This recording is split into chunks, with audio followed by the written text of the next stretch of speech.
Македонското новинарство повторно е цел на засебни или оркестрирани напади од одредени политички бизнис кругови.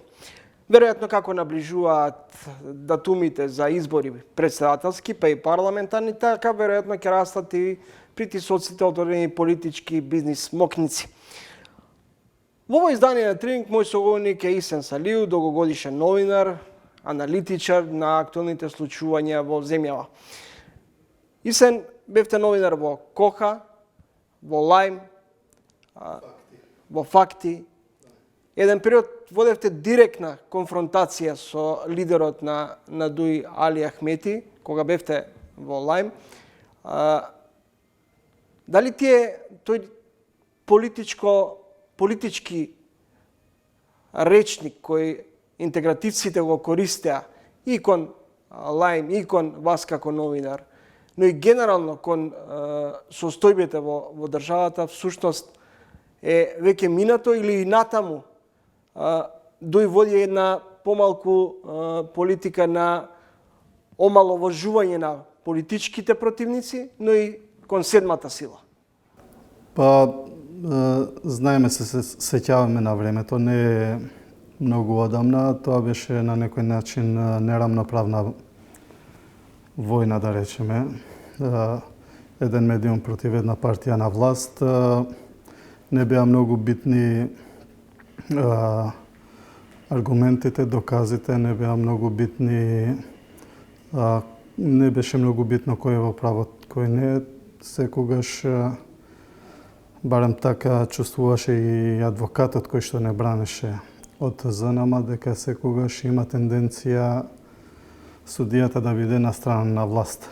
Ние на крај тогаш дури до Врховен суд отиде случајот и излеговме како страна која победи во случајот.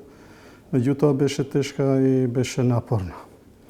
Мислевме дека тоа време заврши, дека е веќе минато, меѓутоа се чувствува уште инерцијата од тогаш кога велевме дека имаме режим во државата. Се чувствува инерцијата се уште да се врши притисок врз медиумите. Дојдоа нови делумно. Дојдоа нови политички структури на власт. Меѓутоа, како да кажем, на сите кога им е тесно и покрај декларираното дека се за слобода на медиумите, се за слобода на говорот, кога им е тесно, си барат и си наоѓаат некои форми како и прават обиди да вршат притисок врз медиумите. Колку лидерот на интегративците стабилизира состојбата, ги консолидира редовите во ДУИ, особено по она незадоволство кое го предводеше Изет Меджити и така наречената огнена група, и дали со формирањето на партијата на Изет Меджити сега веќе се навестува окрупнување на албанската опозиција и се оди според логиката сите против ДУИ? Па мислам дека Ахмети направи еден повратен удар, успеа да ја подели таа огнената група што беше формирана. Меѓутоа, мислам дека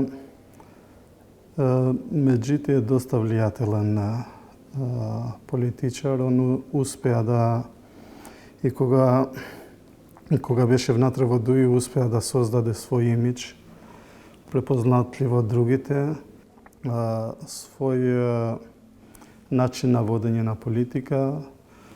Се знае дека е политичар кој ги има своите бастиони, првата и втората изборна единица, кога станува збор за гласовите на албанците.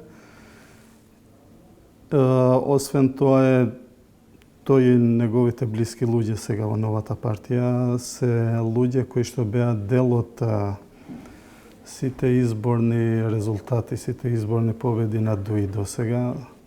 Знаат од внатре како функционира партијата на Ахмети, како се стигнало до тие изборни резултати, што треба да се направи, да им се парира сега како опозиција.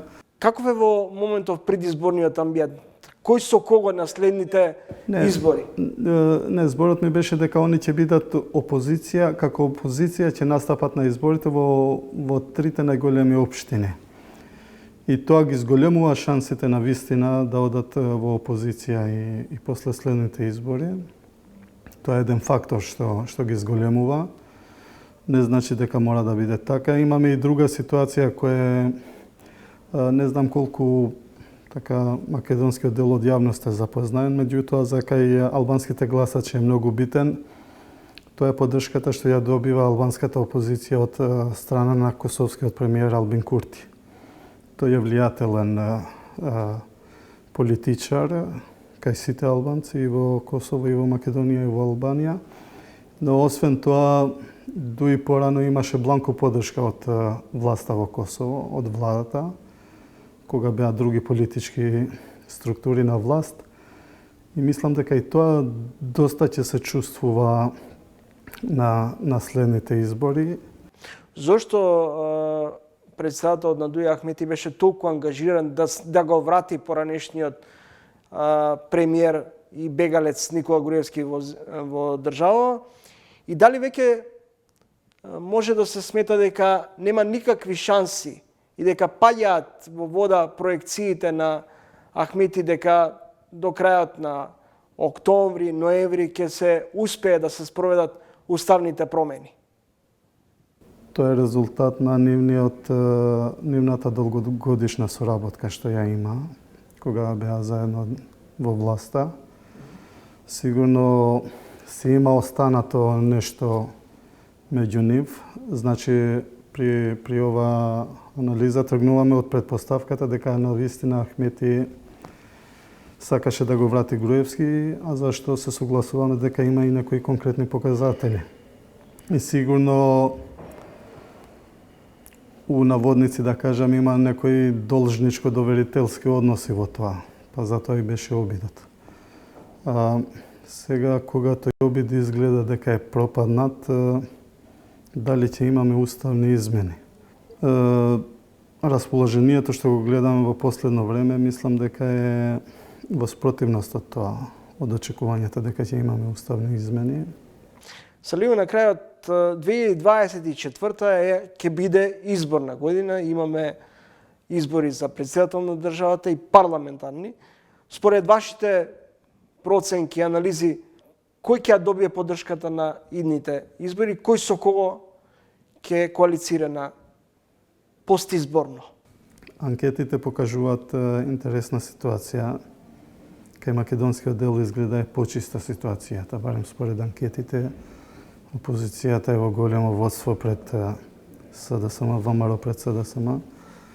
Тоа го покажува најголемиот број на анкетите. Кај поинтересна е ситуацијата кај албанските партии. Имаме раст на албанската опозиција, имаме дуи која малце мислам дека во пад, имаме алијанса како некој центар кој се поблиску до одлуката да одат сами на избори и они може да бидат тој факторот кој ќе одлучат на која страна ќе превагне мнозинството кај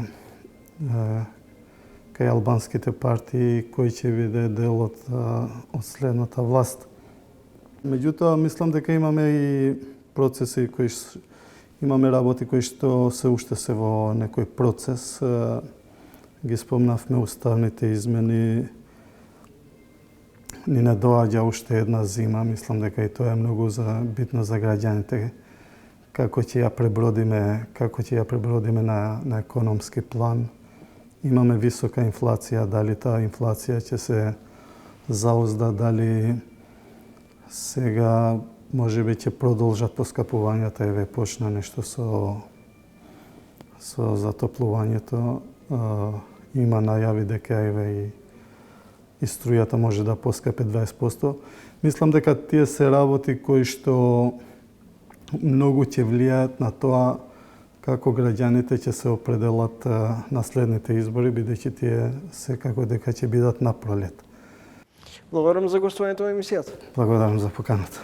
Следете разговор со Исен Салију, долгогодишен новинар и аналитичар.